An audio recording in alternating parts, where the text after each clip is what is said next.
right. Us versus them. While we pay to keep our politicians fighting, how do we, the people, rise up and solve the great challenges of our time? We do it by embracing freedom and liberty. There may be no such thing as a free lunch, but this hour is as close as it gets.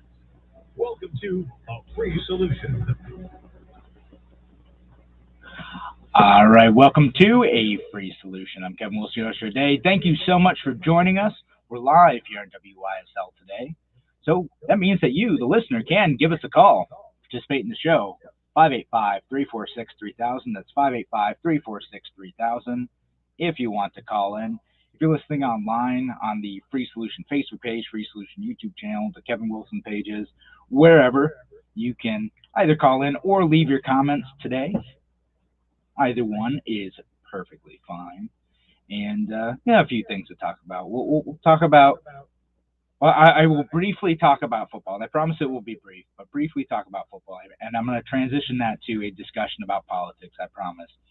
And we'll talk about the new IRS requirements for getting a selfie to be able to access your information. Some price control stuff, maybe a few other things as well. But let me briefly talk about. I mean, I'm a little bit bummed out about the Bills game, right? You know, long-time listeners know I'm a Bills fan. You know, often I'm wearing the hat today. I'm not today. I have my Bills glass with me, but you know, what a game last night, man. If you're a fan of sport, like, absolutely incredible game to watch with a super disappointing outcome. For Bills fans anyway. Just what a bummer. Like, but what a fun game to watch nonetheless, especially the last couple minutes. You know, but I want to talk about something related to that though. Again, a bunch of people like they watched this, they found joy in this, you know, myself included. You know, I didn't get into football till like, I don't know, like 6 years ago. It was a way to kind of bond with my brother, my dad, who wanted to go see some games. And, you know, I wanted to know what was going on before I went to the game, so I wasn't just like, oh, yeah, the guy's doing the thing. Good for him.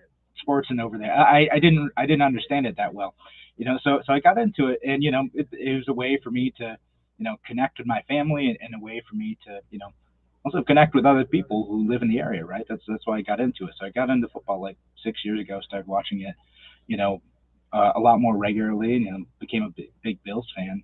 And, you know, and I say all this because, you know, I know there's a lot of folks who are in the politics, and, you know, they take that really seriously. And I see many of you out there, and you're going, you know, oh, you're getting distracted by the NFL right now. You're getting bred in circuses, you know, and you're trying to rain on the parade of the folks who, you know, thought this was a good weekend of football, which, oh, man, like, again, this divisional weekend was an awesome weekend of football. It was just fun to watch.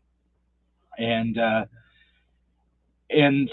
so for the folks out there who are like, this is a distraction, the NFL is distracting you from the real problems going on, you know, listen, guys, like, why y'all do that? Well, why you got to be a buzzkill? No, I'm totally serious about this. Like, for the folks who are libertarian like me, for the folks who, you know, are out there trying to create a situation where there's less government, what do you see society looking like after we reduce the size of government? Because what I see is that politics takes up less space in our life, that we don't have to worry about what the government is doing day in and day out at every single level, because it takes up less space in our life. When there's less space that must be devoted to politics, that is more space that we can devote to leisure, to family, to whatever we want. And if what you want is football, then great. You want to do that. If what you want to do is focus on your family, great. If what you want to focus on is your camping hobby or grilling or whatever, go do your thing. That's what I see as what I hope happens when liberty wins, is that we're able to do things.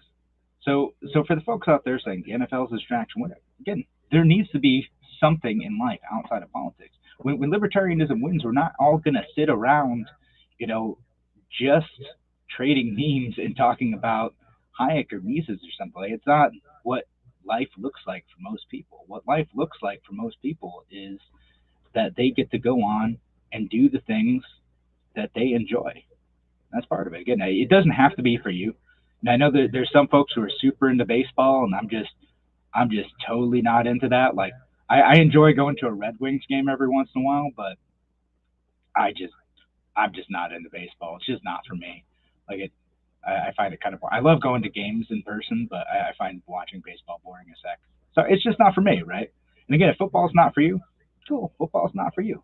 But don't take away joy from other folks because of your politics.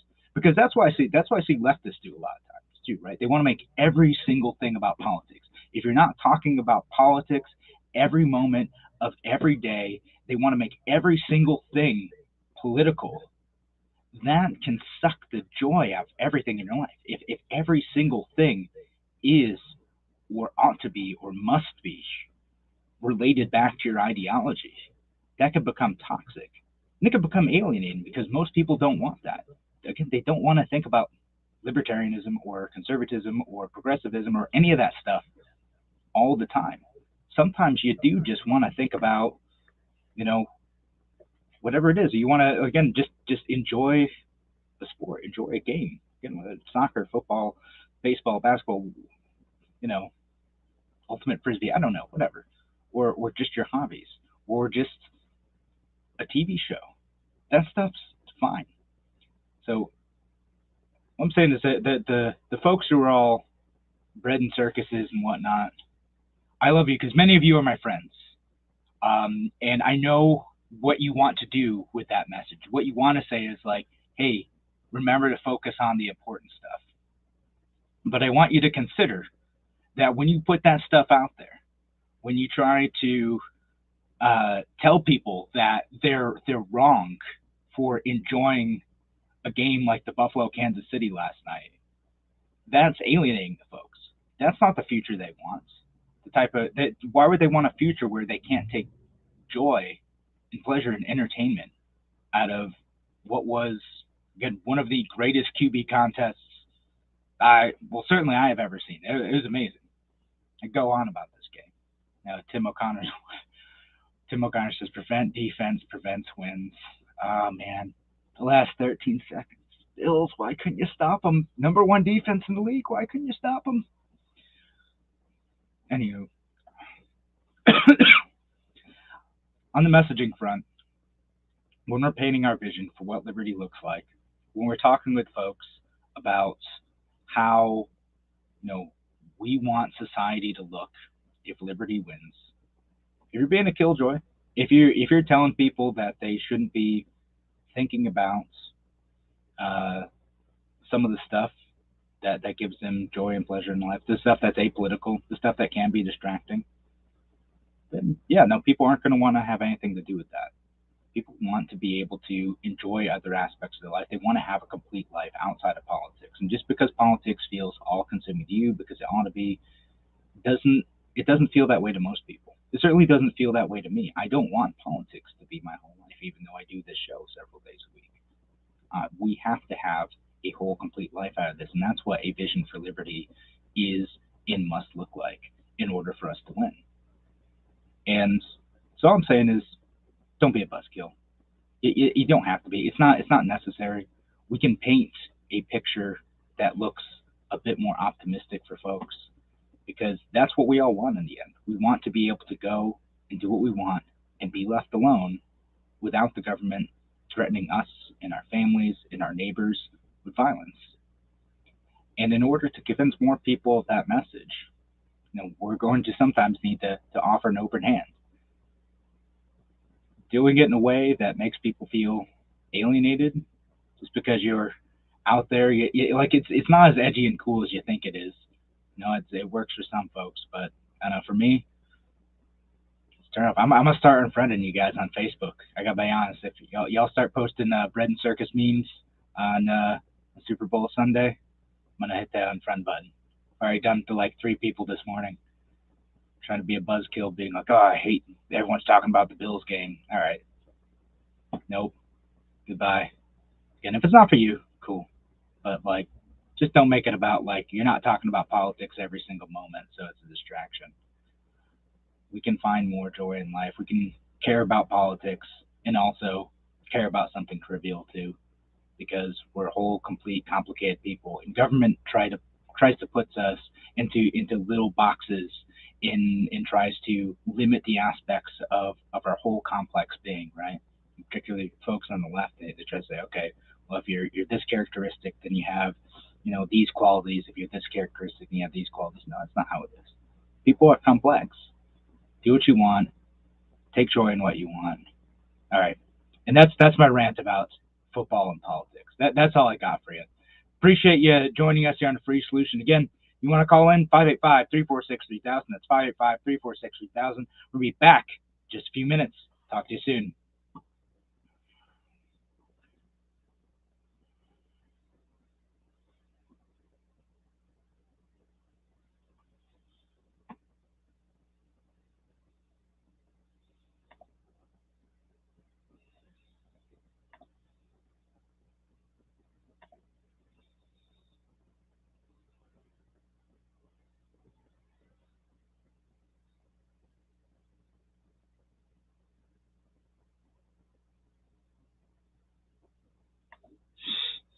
Yeah, yeah. I mean, my goodness, they're so far back. Why would you leave Tyreek Hill and Travis Kelsey open?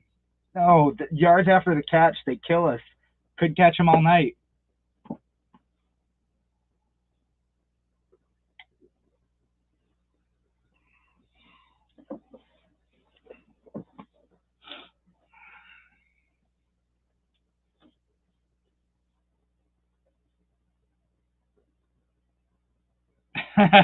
It totally does look like him.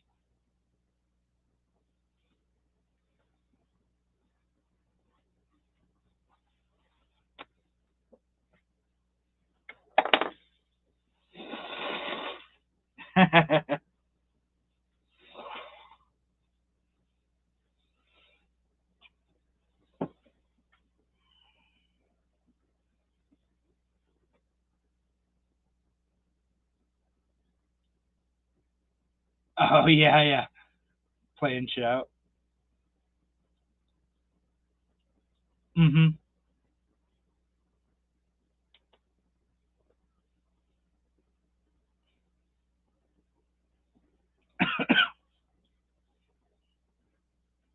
That's hilarious.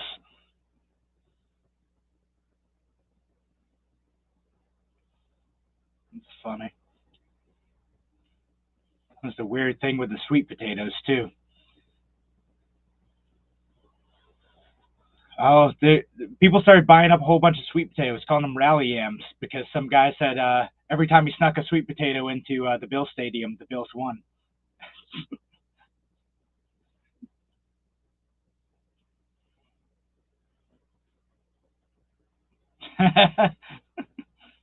Yeah, that's true. Happy for a Super Bowl without that.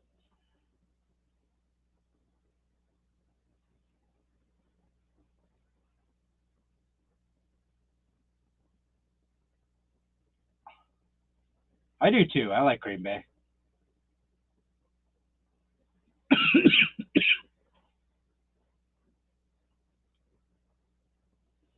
Yeah.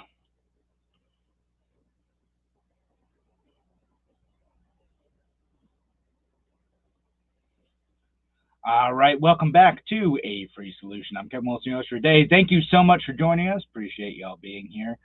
Uh, I promise that's the last. I'm going to rant about football for a while. Promise it's the last? I don't know. Maybe we'll talk about the Super Bowl. I don't know. Or maybe Tim and I will talk about it. I can't promise totally nothing, but it's probably going to be less from now on. Listen, still be a buzzkill, guys. Now, we'll switch topics a little bit. We'll talk about the IRS asking you for a selfie now. They want you to send a picture of yourself to a third party to confirm your identity and be able to access several tax documents.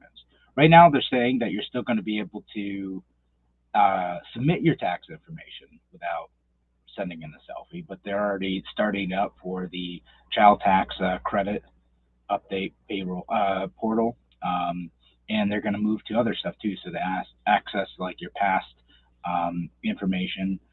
Um, you're going to need to send a photo of yourself using either your cell phone or your webcam to the IRS, and they're going to compare that to IDs on file for you to be able to access these. Now, we'd love to hear from folks online and from folks listening today what you think of this. Is this something that's going to be good for preventing fraud, for keeping your information safe, or is this just a way for the government to collect facial recognition data? Love to hear from you. Again, give us a call, 585-346-3000. That's 585-346-3000. We're live here in WYSL until 1 o'clock, so love to hear from you. I tend to fall on the latter side of this. I do not see why the IRS needs to have me submit a selfie every time I want to access my tax information. I mean, I already have to. If you've ever like had to go through and access back tax information, it's kind of a rigmarole in the first place. But this presents a lot of very serious security concerns. You're not going to be sending it directly to the IRS. You're going to be sending it to a company called ID.me, and they have a pretty broad way of policy for sharing this stuff too. So that they're going to preserve any information that you send to them, and they said that we can send it to regulators, government agencies, law enforcement, and other third parties who have good faith belief that's required to comply with law, regulation, legal process, search warrants, discovery requests, court orders, subpoenas. They can share that information related to fraud or criminal activity in order to protect themselves. So they have a lot of reasons why they can share. It says that they note that no data transmission over the internet or any wireless network can be guaranteed to be 100% secure, and that they employ commercially reasonable security measures to protect all data and seek to partner with services that do the same, cannot guarantee the security of any information transmitted to or from the website, and are not responsible for the actions of any third parties that may receive any such information. Yeah, this is creepy as heck. Again, so in order to access our documents, we have to send our stuff to this other company, which may or may not share it with other folks, and then they're indemnifying themselves against like certain types of data breaches. No, like what is the actual, how much actual fraud will this prevent? And Brian Sutton says, does the IRS have such a problem with one person paying another person's taxes that they need to make sure that you are indeed that person that should be paying the taxes? That's an interesting one. I mean, it's interesting because I've had issues with the IRS in the past before where like they're trying to confirm my identity, and I'm like, guys, I'm just trying to give you money. Just take my money and like leave me alone. And they're like, yeah, but we need to confirm your identity. And I'm like, it's me. It's my name's on the check. Just take my money and let me be. I know, terrible libertarian paying my taxes, but it was a pain about that stuff. But so I think, Brian, like this has to do with accessing some past documents, right? So like maybe you build that justification for like if you want to access again your past documents that maybe contain sensitive data about your income, your work history, your like it could contain like social security numbers, stuff like that. This is maybe something further to prevent that, but I feel like there are better ways to do this, right? Like there are better ways, like we can set up to verify our identities, to set up two-factor authentication, to we do a whole bunch of different stuff. I mean, like, my goodness, like, I mean, even when I had to get approved on Facebook to like run ads and stuff, I didn't have to send a selfie to them to prove that it was really me doing it every single time. So now the IRS is going to get. I don't have to access my tax information all that often, but if you're accessing it, 3, 4 times in a year to check up on stuff, trying to check up on your next, again, tax credit or stimulus payment or whatever, how often are you going to be looking in there, having to take a selfie, getting updates to, well, ID.me's database, which I can't help but wonder, again, who else are they sharing this with? Are they sharing it with other, uh, law enforcement agencies? Are they sharing, this with the FBI?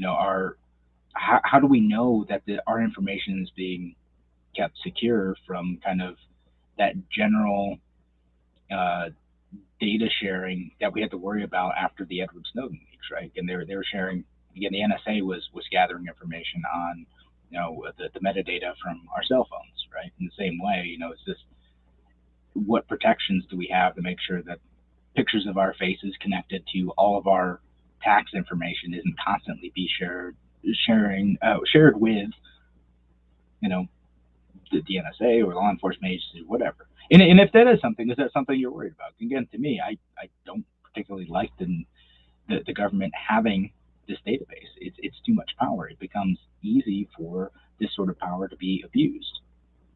I mean, for me, you could easily, I suppose, pull a bunch of videos. There's a whole bunch of videos of my face all over, talking, saying a whole bunch of stuff. You could probably pull that, and the government could build its own database off of that. So, my face is out there. It is what it is.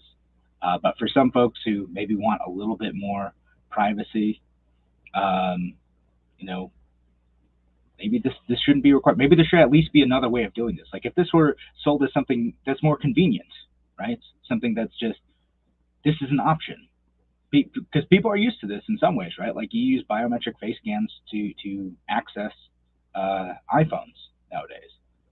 You know, use a thumbprint scan to access, you know, cell phones too. There's all sorts of ways that biometrics can be used as a way to conveniently access products. I get it, but making a requirement for government documents seems suspect. And Brian adds it, and I don't 100% know it's true, but maybe he says that ID.me has been verifying the military and veteran status of individuals for years without the use of selfies.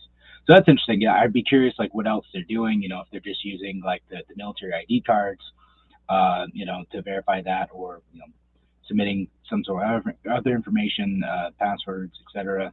And if they're going to be switching to more um, biometric information, again using uh, sending selfies or whatever, right? Again, there are other ways of doing this. It doesn't have to be done this way. Again, you could use uh, like two-factor authentication that includes like a USB card. You can use two-factor authentication that includes authenticator apps that are tied to a specific device.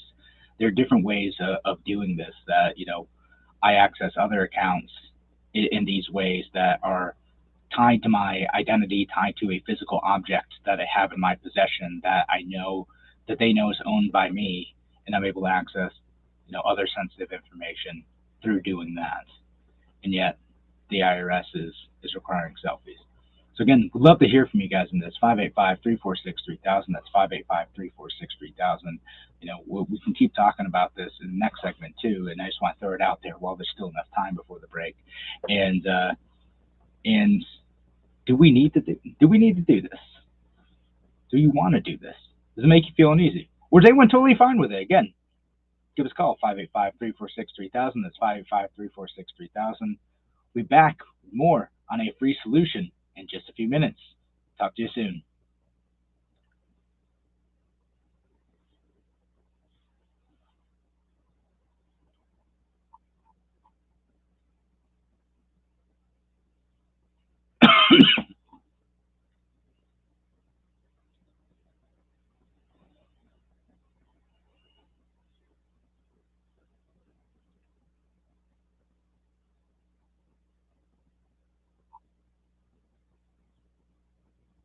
Oh yeah, yeah. I'm like, what is a bridge?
Keith. All right, right on.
And we still got Keith from Rochester on.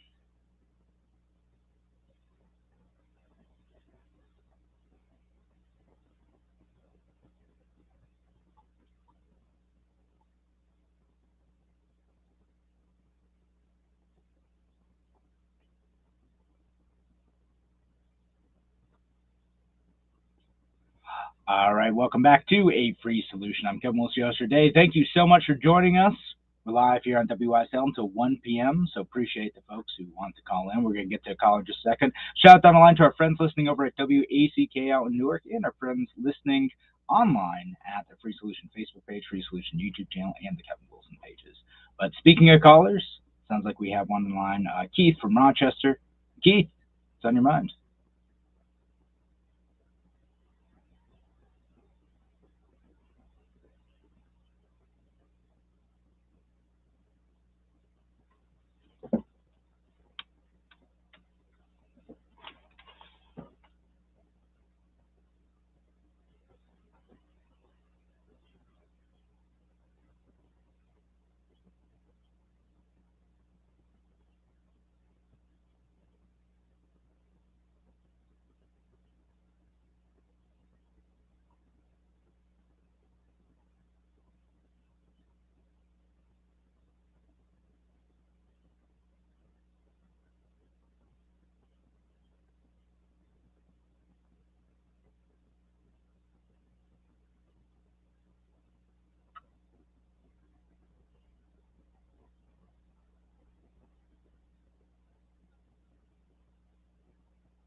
So, Keith, let me ask you, what is the American way of life worth preserving? Like, what about it is worth preserving?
You know, Keith, with things like football again, or whatever you want to do. I mean, I think that that's part of the American way of life worth preserving, right? Like the reason why these institutions can get built up, the reason why we have the luxury and the leisure to pay attention to stuff like this is because of the Constitution, the American way of life. And you're right, we do need to look at the danger that our government, that politicians present to our life, liberty, and our values. We do need to constantly be vigilant about that. What I'm arguing is that A, you can do both, and B, the stuff, the entertainment, the family, the hobbies, whatever it is that brings us joy, that is part of what we want and ought to preserve.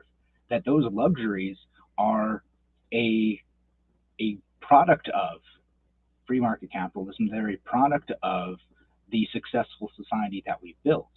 So it is part of what we want to keep in place as part of American values by fighting for liberty. What do you think of that, Keith?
mean, Keith, again, what specifically about the America of yore do you think we have lost and need to get back?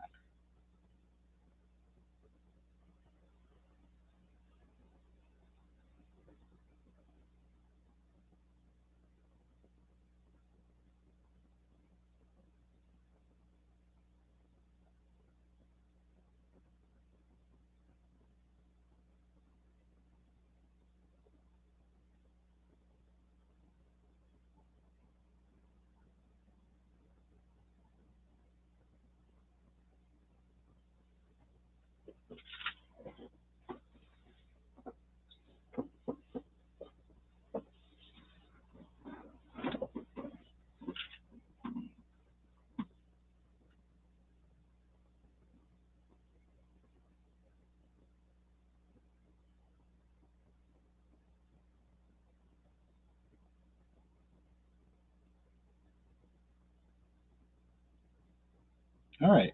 Well, again, I appreciate you calling in, Keith, and appreciate you sharing your opinion. I think that we need to be specific about what is it about America that we like and that we want to preserve, and like what is it about the American way of life that creates value. And I see the last 60 years as a mixed bag, right? There's some great gains for liberties for some folks through the civil rights movement, being able to uh, give greater access to African Americans to goods and services and access to civil rights and voting. That's a good thing for America. Other things less so.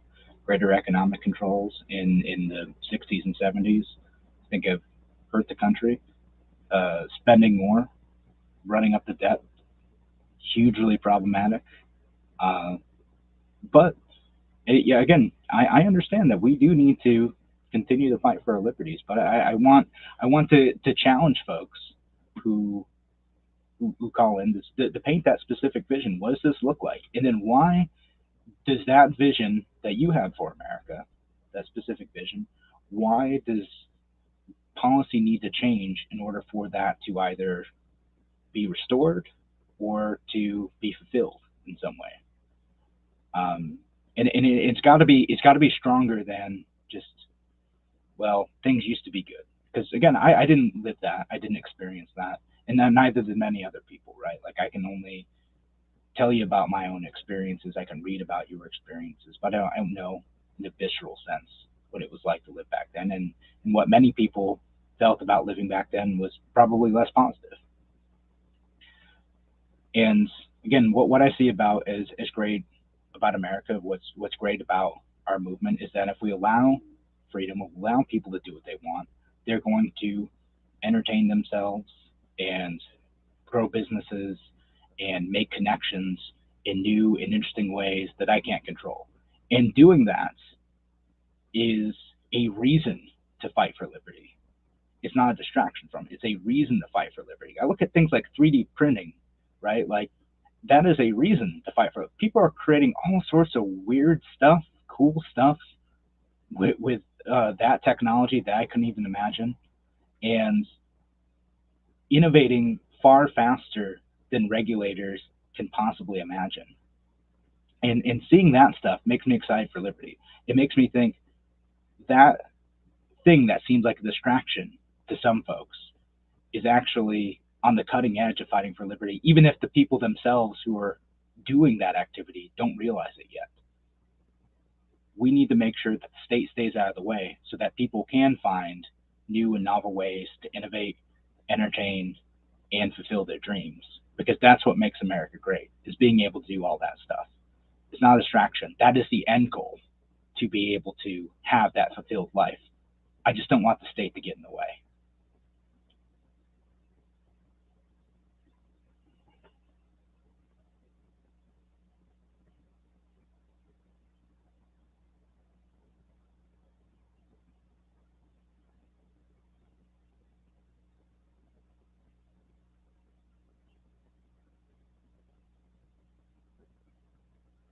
Well, lots of folks have been speaking out, Keith. You're on the show.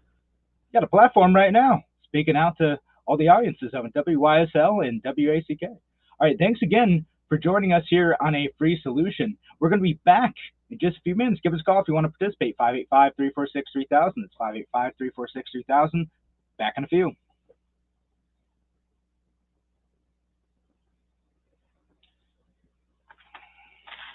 Yep. Take the other call. Charles from Rochester. All right. Talk to Charles now.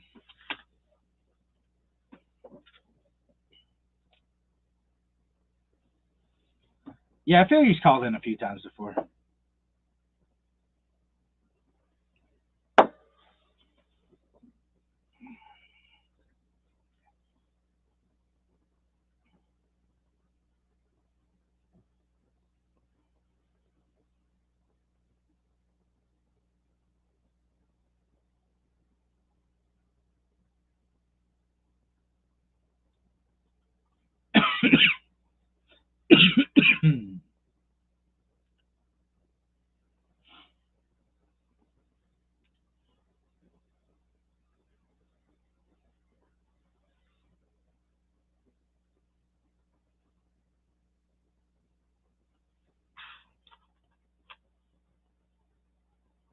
Yeah.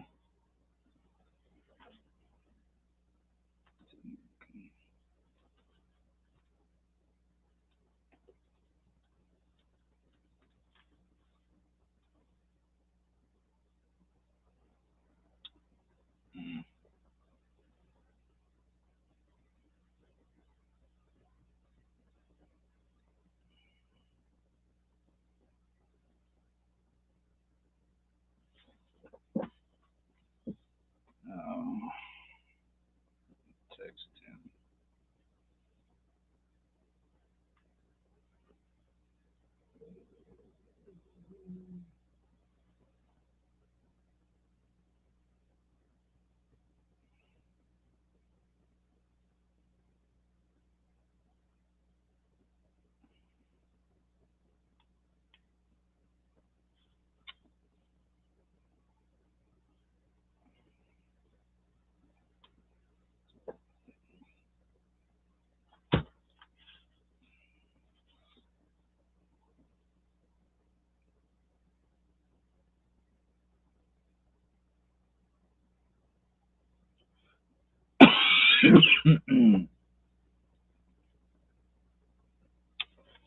Hey, Tim's saying that the phone stuff isn't coming through the program feed.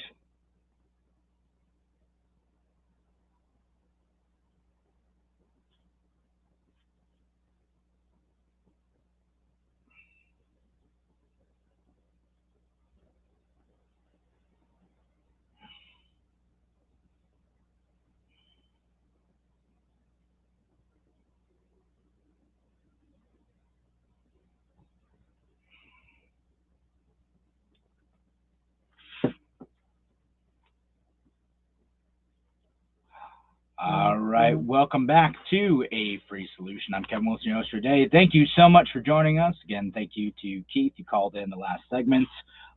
And sounds like we have another call on the line, too. Charles from Rochester. Charles. Doing all right. How you doing, Charles?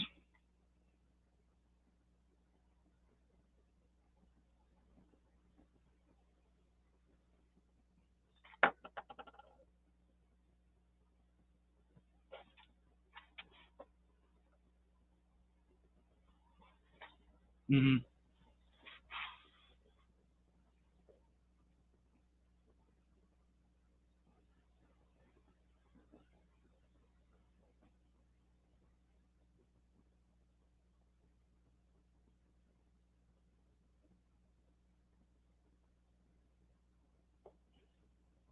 Yeah.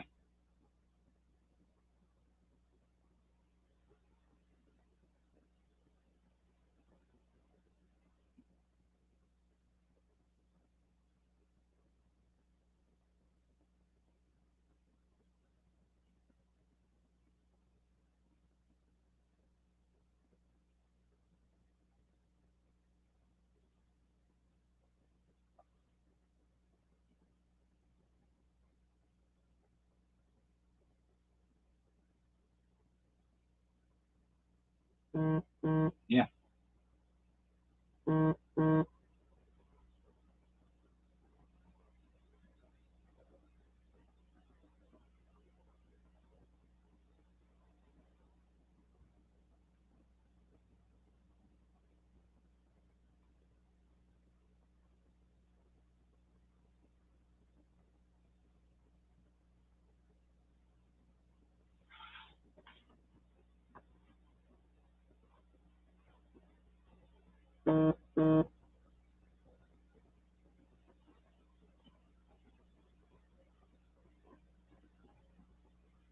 Right.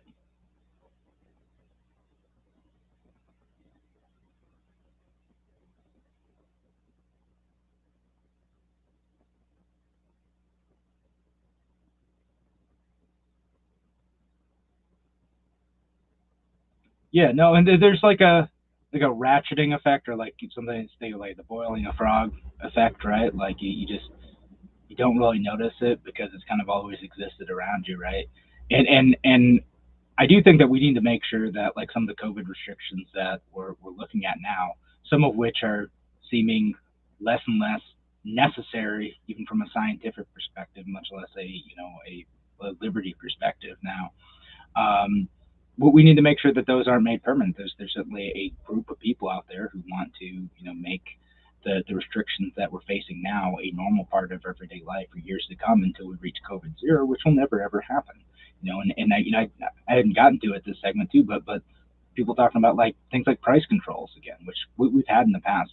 I do want to say though, like it is possible to come back from that, right? We have to keep fighting for it. We have to keep paying attention to it. We have to keep speaking out about it.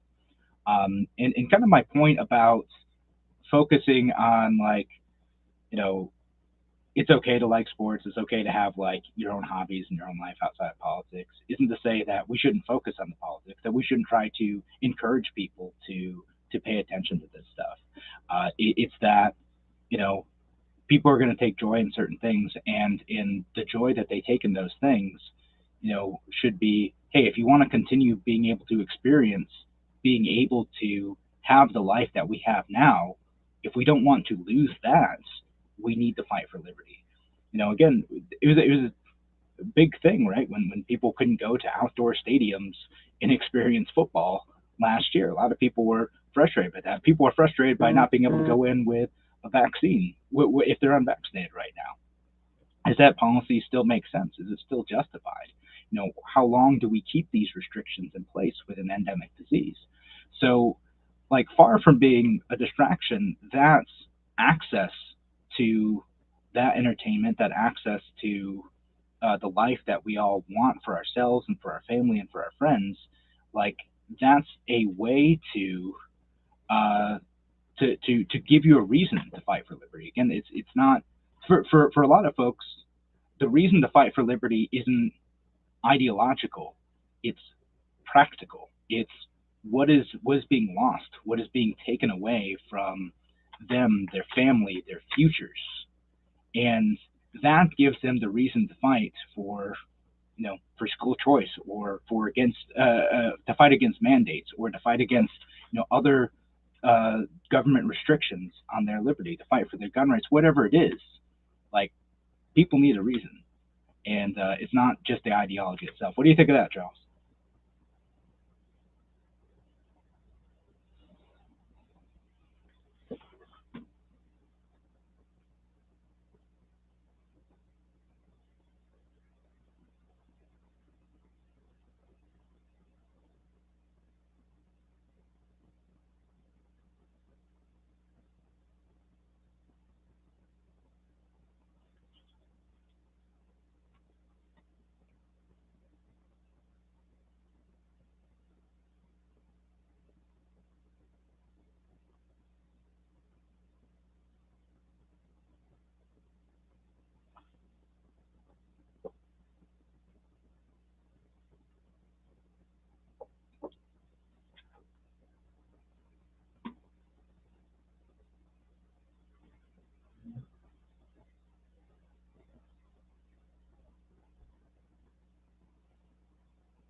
There you go. See, and that's a way to get engaged. Again, you have to find that reason to want to do it too, right? Like, and for a lot of folks, like for it might be, their parent, their kids are going to that school, and they start to realize what's going on. Before their kid is experiencing that stuff, before they're experiencing either the politics of schools or their kids, you know, being subject to ridiculous quarantine policies or whatever, it's all abstract to them. But like once it becomes real, it's hard to adapt that, like, don't tread on anyone, mentality of like, I got to fight for other folks' rights. It's you have to sometimes experience that. You have to see how the lack of liberty, impacts your own life before you wake up and start to realize what you're actually losing here.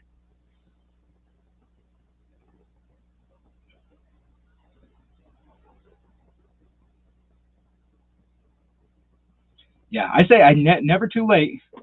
There's always hope. We don't want to get it that bad though.